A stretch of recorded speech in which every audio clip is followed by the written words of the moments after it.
కడుగబడిన వారే పరిశుద్ధులు.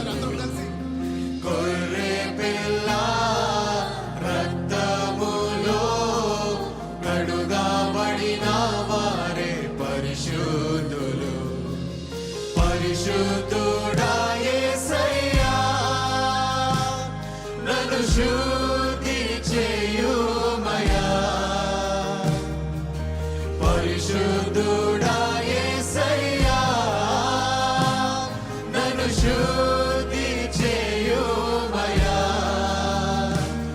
నన్ను శుద్ధి చేయుమయా. పరిశుద్ధుడా యేసయ్యా అందరం కలిసి పరిశుద్ధుడా